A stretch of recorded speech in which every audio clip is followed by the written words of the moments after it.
nonprofit MBA purpose is to provide new business insights and fresh creative ideas for executive directors and their teams that will help them improve their organization. Here is your host, Stephen Halasnik. Welcome, everyone. My name is Stephen Halasnik. I will be your host for today's Nonprofit MBA podcast. And for those of you who don't know me, I'm the co-founder of Financing Solutions.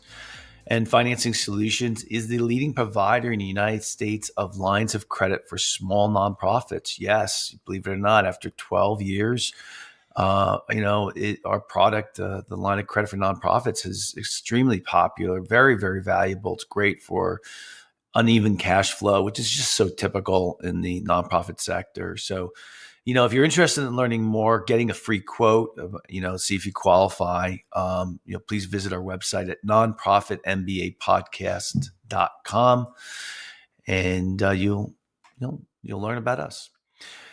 We have a sponsor for today. Our sponsor is Arraise Fast Fund Online. It's an accounting software that's specifically built for small, medium-sized nonprofits.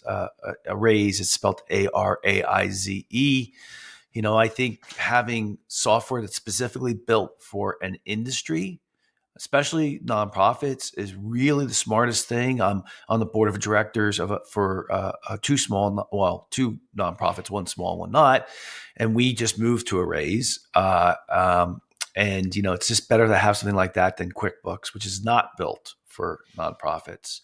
If you're interested in learning more about Arraise, please visit our website at araize.com, or you can call Joe at 866-840-7449 and tell him you learned about us from the Nonprofit MBA podcast.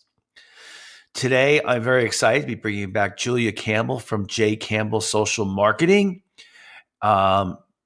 She's named as a top thought leader and one to follow by Forbes and LinkedIn. Julia Campbell is a nonprofit digital consultant, speaker, and author on a mission to make the digital world a better place. Host of the acclaimed Nonprofit Nation podcast. She's written 2 books for nonprofits on social media and storytelling, and her online courses, webinars, and talks have helped hundreds of nonprofits make the shift to digital thinking. Julia, welcome to today's Nonprofit MBA podcast. Thank you, Stephen. And I really don't think I've ever heard a phone number given out for a sponsor, which I think is a really amazing, what a great personal touch. I love it. I never thought about it. I love it. I think it's great. I think that, as much as I talk about social media, people still love phone calls. They still love to talk to that person on the phone. And I just think that's fantastic. Well, there's a lot of things that people still listen. I'm a little bit older than you by a lot. I mean, and so, listen, I grew up in the digital age too. So I'm not no newbie to that. I'm certainly not somebody who's a slow adapter. I'm not on the bleeding edge though, but handwritten notes, right? Yes. Believe it or not, direct mail cuts through the clutter. It does. Everyone, there's an old business term that is makes what is old new again. Yep. And so I think that's very true. Well, everything 90s is coming back, so I'm thrilled. Yeah, well, I don't know about the 90s. 80s I loved. 80s, yes, I love the 80s. That came back. That was already came back, and now it's the 90s, and then maybe it'll be 2000s. Yeah, well, it's weird, when my parents, of course, they were really into the big band sound, and they got caught up in the generation because then the Beatles came along and they were like, forget it. Yeah, I didn't even know. I love the Beatles. Yeah, but then for me, I'm really. They have a song called Julia. I mean, come on. Oh, how could you not like them? But they also have a lot of songs about women. But yes, not that you're not special, but but alternative rock is 80s rock is my thing. So I love alternative rock. 80s rock. We can talk about for ages about it. Well, really, change the topic today. But today's topic, and it fits into what we're talking about as well. Today's topic is social media and storytelling for nonprofits, and storytelling for nonprofits. I mean, that was the rage 15, 20 years ago, right? Mm-hmm. I mean, every conference you went to for a nonprofit, they were talking about storytelling. Hopefully I was there I don't speaking know. on it. I don't know. But now, I have a lot of questions for you today. Of course, Sure. we're on a podcast, but Shoot. even for my own, I'm a little bit skeptical the whole social media world. And As you should be. yeah, I like listen. We have all our social media channels, and we were posting a lot to it, and we kind of as a company got away from it. We were just like, we're not seeing a lot of traction. We did it for a long time. We were just reposting articles, and I know you're probably going to say, well, that's your problem, but not articles from everybody else, articles for us, right? And we create lots and lots of original content. So tell me, when we talk about this topic of storytelling and social media, what the main gist of what everybody should be getting out of our conversation today.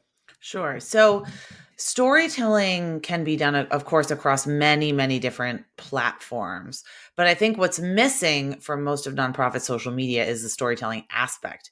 And that's kind of why it falls flat. Because if you think about the ways human beings connect, and the way that we process information, and the way that we kind of contextualize and truly understand issues that are very hard to understand, maybe academic, maybe a little dry, it's through storytelling. So if I just threw out some statistics on the Syrian refugee crisis, right, your eyes would glaze over. You've heard it 1,000 times and it wouldn't make sense to you. But if I tell you a story of one family that is suffering and one family that came to America, I mean, I'm just thinking of a specific example in Boston of a Syrian family that came to Boston, and it was a story in the Boston Globe and on WBUR. And it just really helped create that empathy around the crisis where we can't ignore it anymore. Once we see a family like ours, once we see someone that, for me, I have 2 kids, and someone that has 2 kids or 1 kid or even no kids. I mean, I think just seeing someone suffering and moving here, but not truly, you don't really have to go into the ins and outs of the crisis. It's helpful afterwards. But what grabs your attention and what piques your curiosity is that human interest story. So I studied journalism in college, and I had wanted to be a journalist for many, many years. I still love writing. That's why I love my podcast, because it lets me flex my journalism muscle. Love questions. I'm always curious about people and the things that they're doing. But that's one of the biggest pieces I learned from journalism is you can't just tell a story about an issue. You can't just say, for instance, I'm working with an organization that is combating chronic absenteeism. Okay. Talk about a dry academic topic that is incredibly important.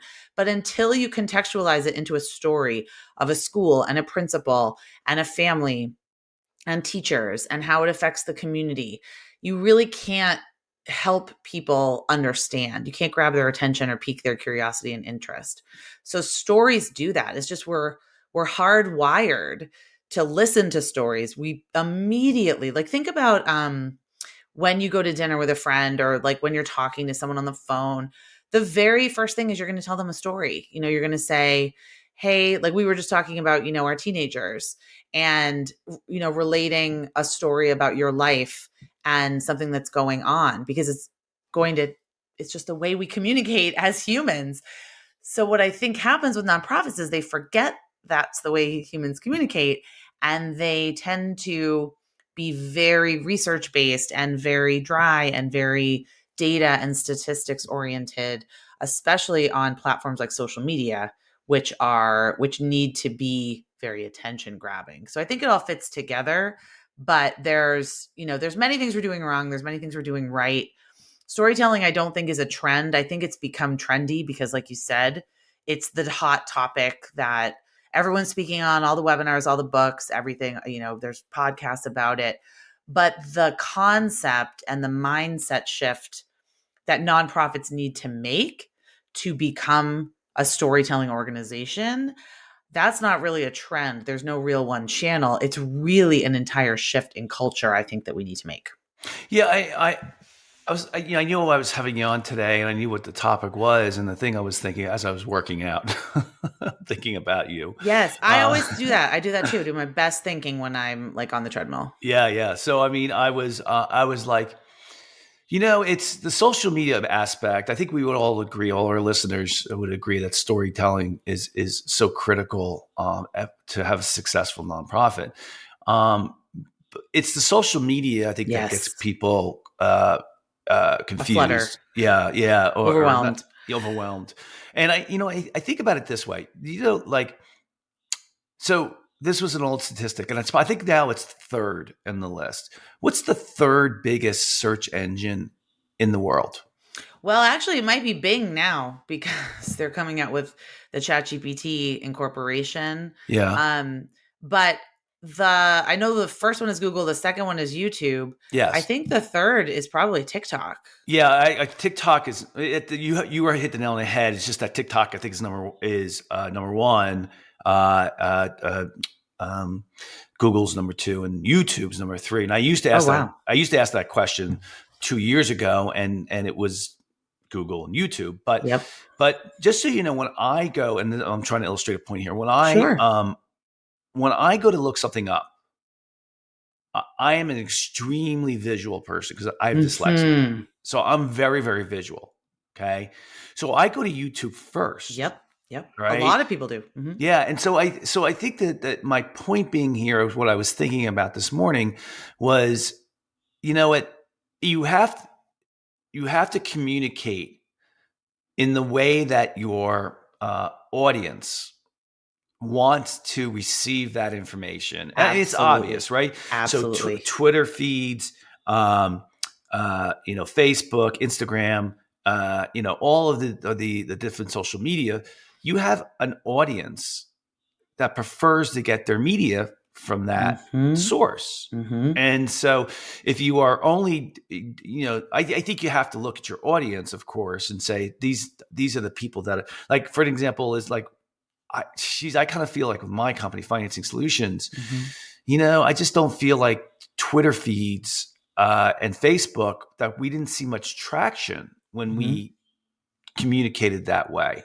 So I'm like, I just feel like my audience of who uses Financing Solutions just is not geared toward that digital media platform. And, so I'm going to give you a coaching session. Let's do a little coaching session. I knew you were going to argue with me. I can't see a problem and not solve it.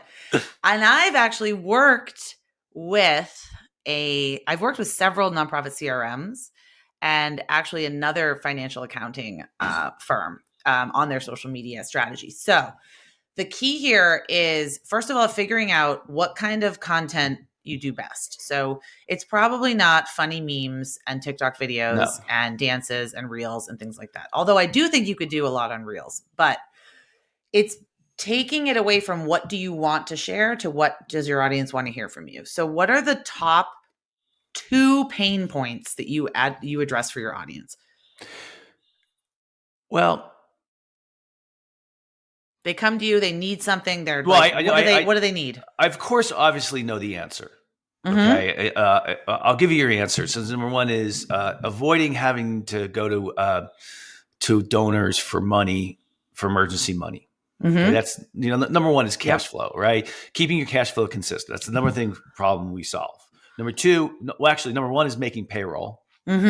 And number 2 is keeping your cash flow consistent so that you can run your programs and you don't sweat things out and you're not nervous and worried and you can sleep at night.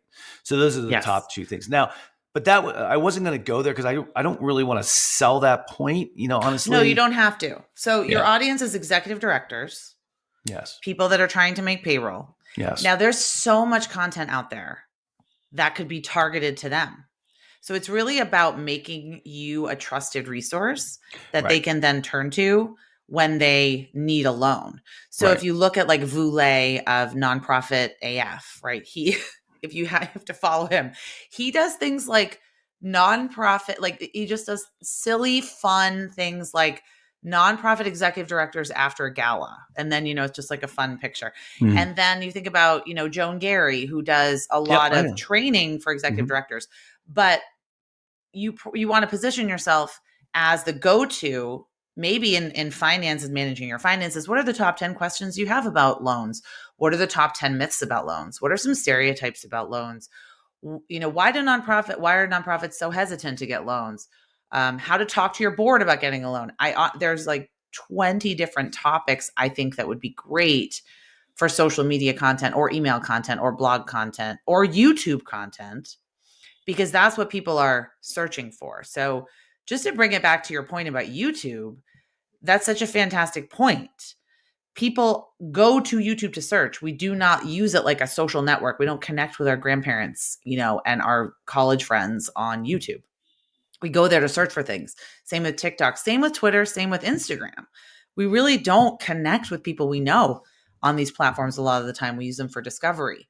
So if you want to be known in a certain niche, like I want to be known for storytelling and social media.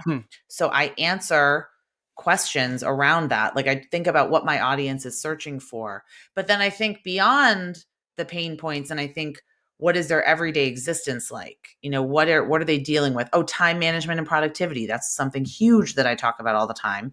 First of all, because I just like it. But secondly, time management, when you're a fundraiser, marketer, balancing all the hats, balancing social media, like they're dealing with a lot more than just managing Facebook. They're dealing with other things.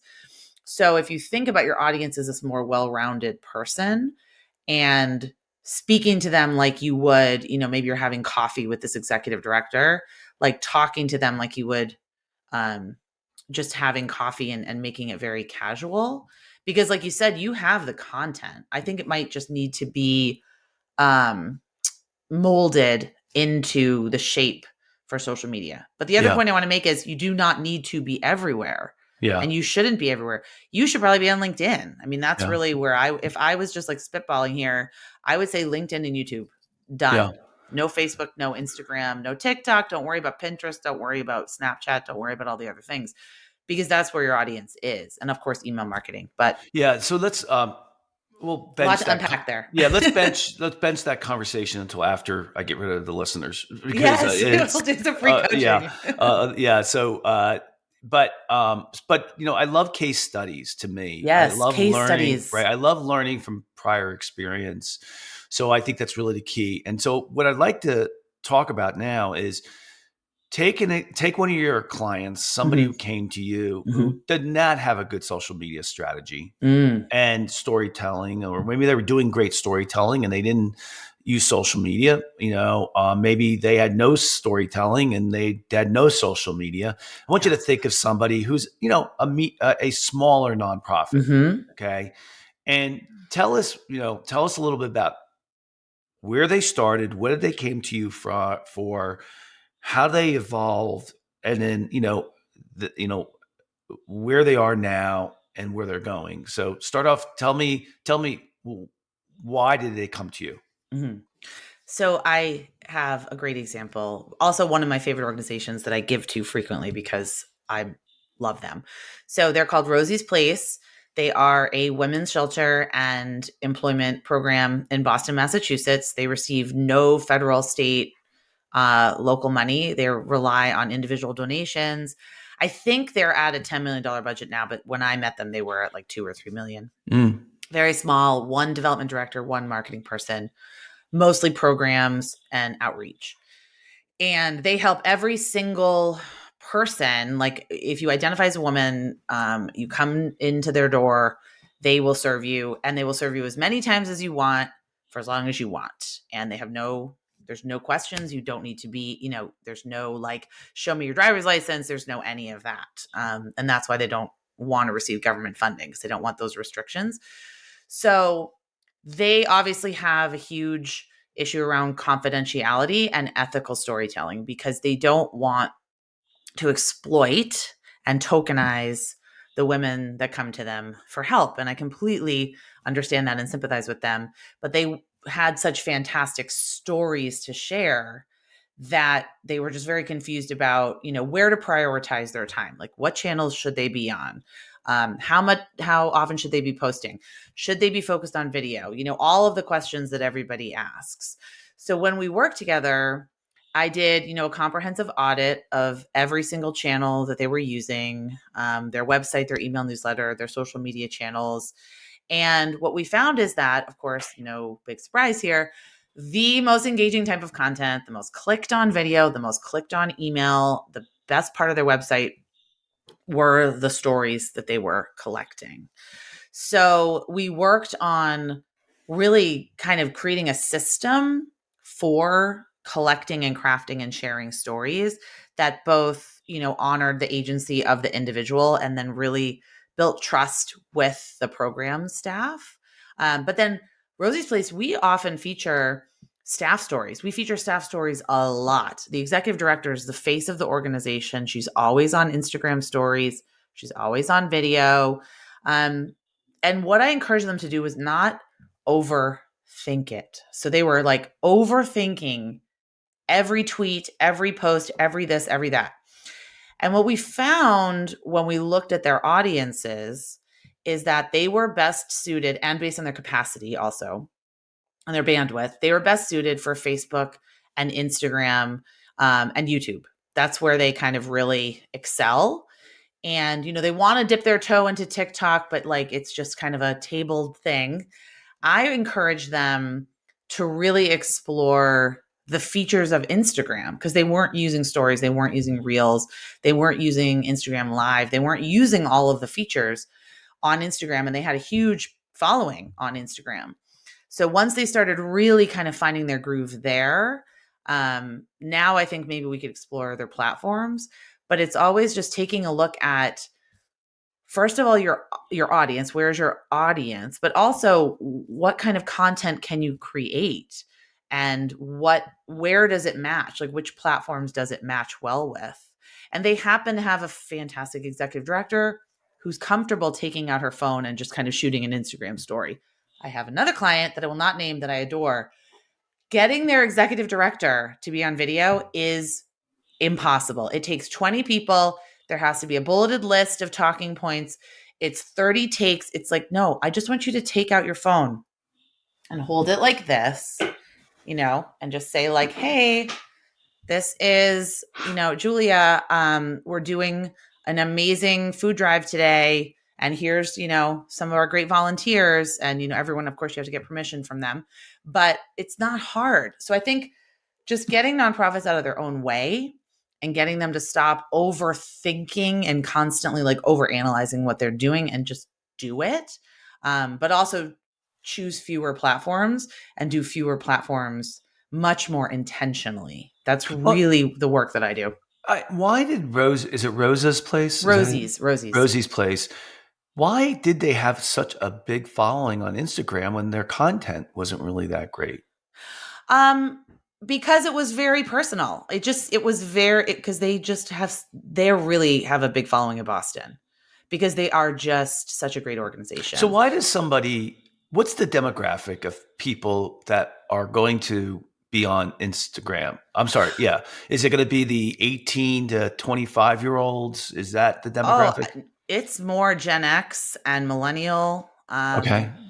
Now, you have a teenager. I'd be interested to know what they think, but my daughter is 13. None of my kids, I have two. I have a 22-year-old and a 14-year-old, and they are not on social media at all. Are they boys? Yes. Yes. Okay. So that's a really big, interesting difference that I want to really drill into in like my next book.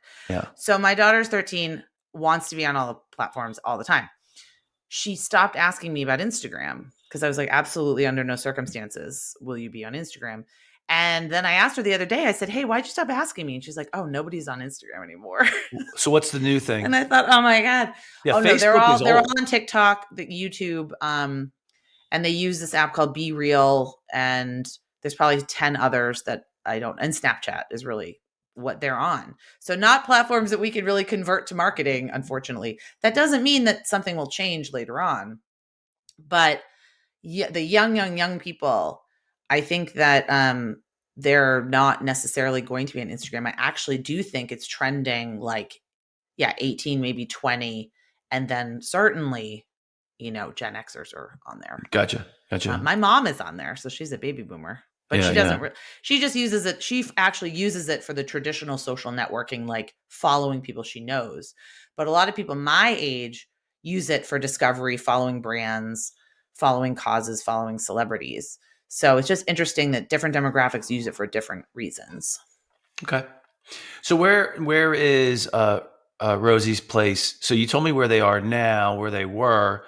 I listen. I have to ask you this because of my business curiosity, and you're going to say, of course. But did Rosie's Place go from 2 million to 10 million because of the social media strategy?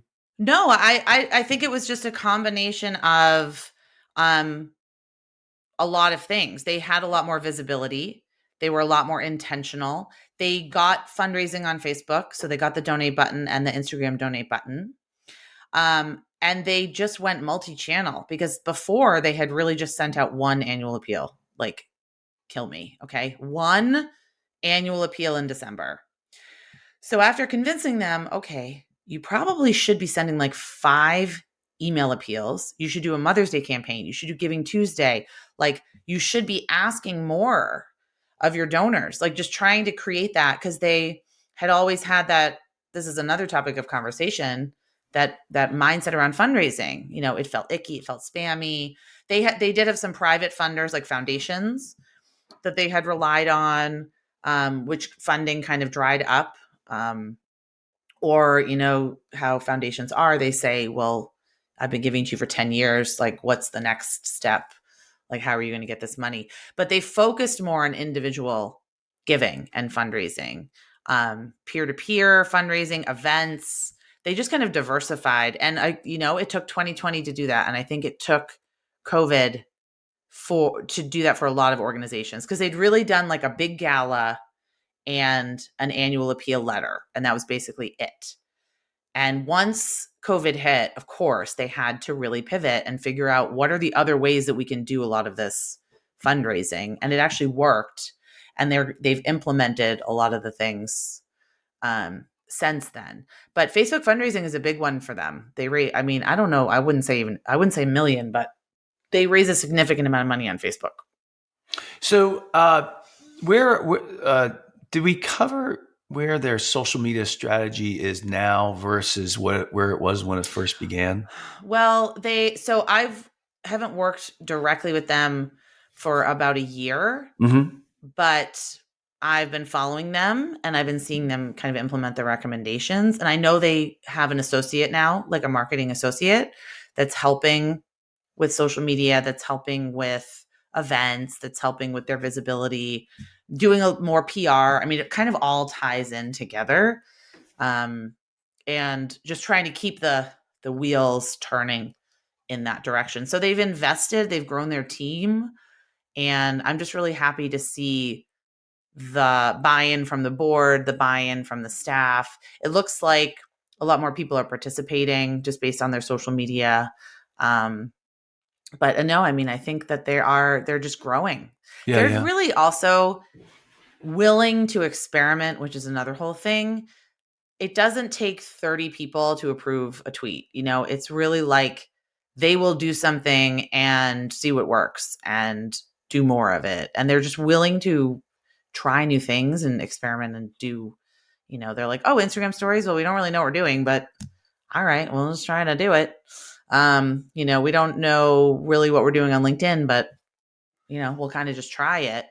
And that, I think, not taking social media so seriously, and like I said, not overthinking and not getting in your way is the key to seeing what works and what doesn't work. So we have about 5 minutes or so left in the podcast. Let's go over a checklist or a recommendation list of the topic from you in regards to social media and storytelling. So give us your number one recommendation for people who are listening to this podcast, who are interested in this idea between these two topics. In terms of storytelling, it sounds very overwhelming, but what I encourage people to do, the number one thing you should do is research and look up examples from other organizations that you like, or even brands that you like. Start doing a lot of field research and compiling all of those examples into one place so that you can pull on them. Because when you go to your boss and you say, I want to do some storytelling, they're not going to know what that means. Okay. They're just not, they're going to think, do you want to write a book? Do you want to do a movie? What does that mean? Storytelling? Like, is it Lord of the Rings? Is it like, what is it? So having those examples that you can draw from and say, look, this other organization in the cancer field is doing this. I think this would be really cool for us to do. Like, what do you think? So research, that's the number one. The second one that I would say for the checklist, there's really 4 big things on your checklist. One is research, constantly looking at what's working in the field and adapting it. The second piece is community management.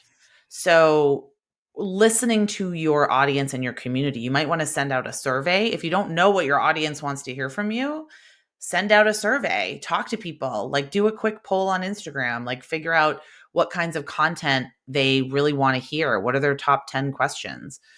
The third piece is looking at your content very strategically. So are you just creating a post and then firing it out automatically, like cutting and pasting it on all channels and then wondering why you're not getting traction? Like, you have to look at each platform as a different country with different strengths and weaknesses and etiquette and demographics and language and all of that. So you can't think what works on LinkedIn is going to work on TikTok. So look at your content very strategically. And then the fourth piece is measurement and analysis. That has to be a piece of this puzzle. Really looking at the engagement rates, the web, like, is it driving website traffic? Are you driving engagement? Are you driving email signups?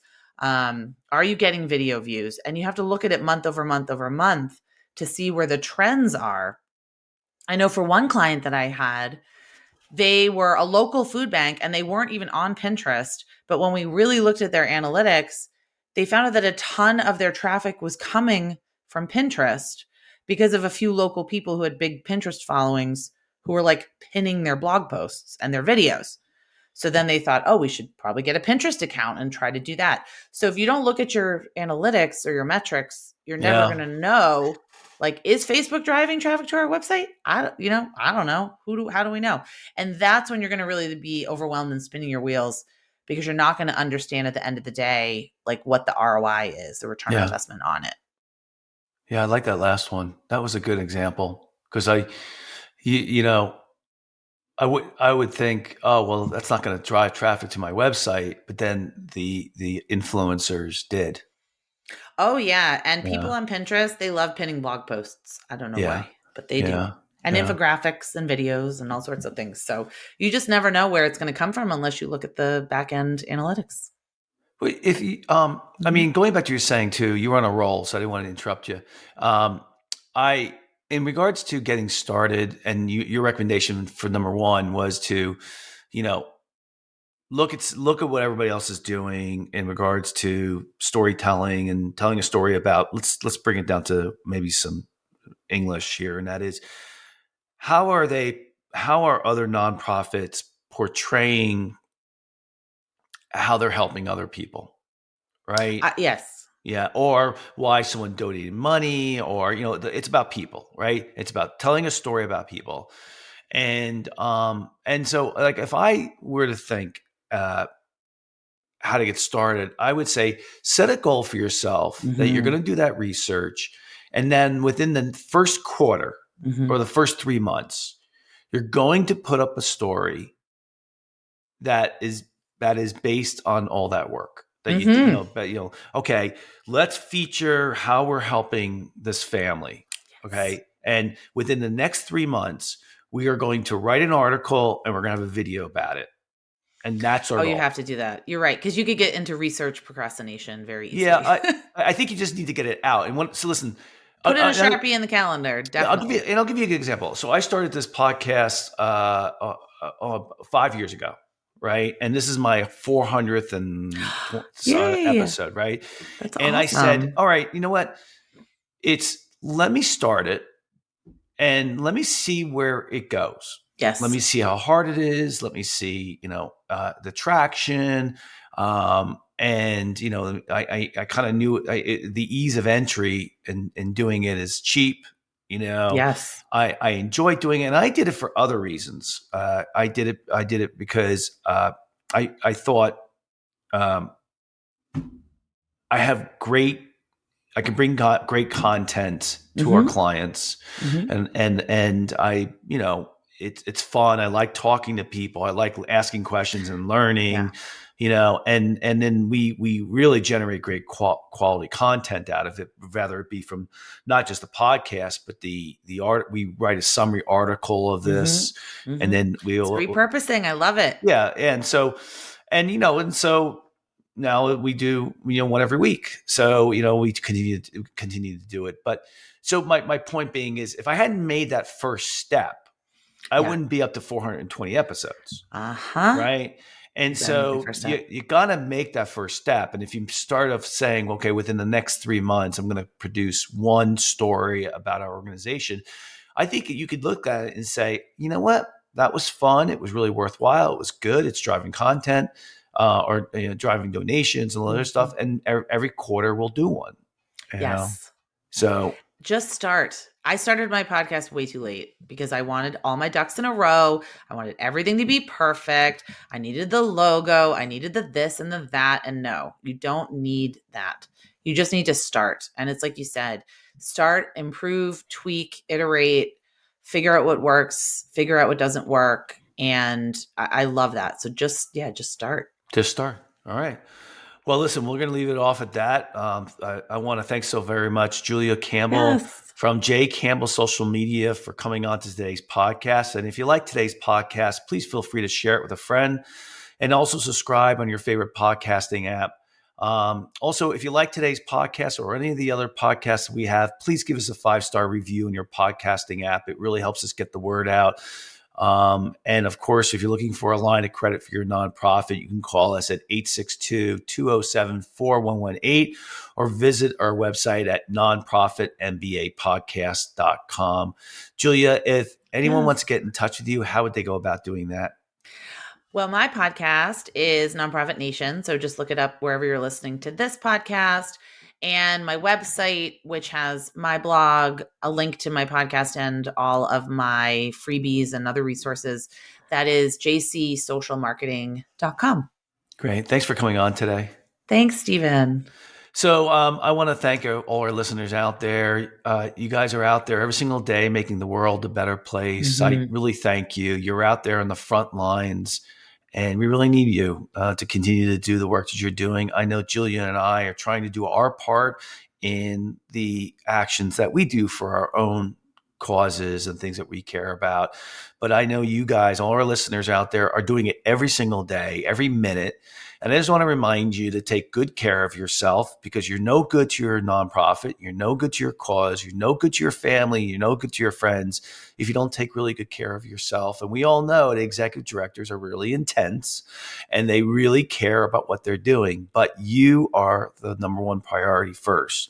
So make sure you do what you need to do to take good care of yourself on a daily basis. Other than that, I just want to wish everybody a great day and a great year. And please keep listening to the Nonprofit MBA podcast. We have fantastic guests like Julia, and I think they're really a wealth of information.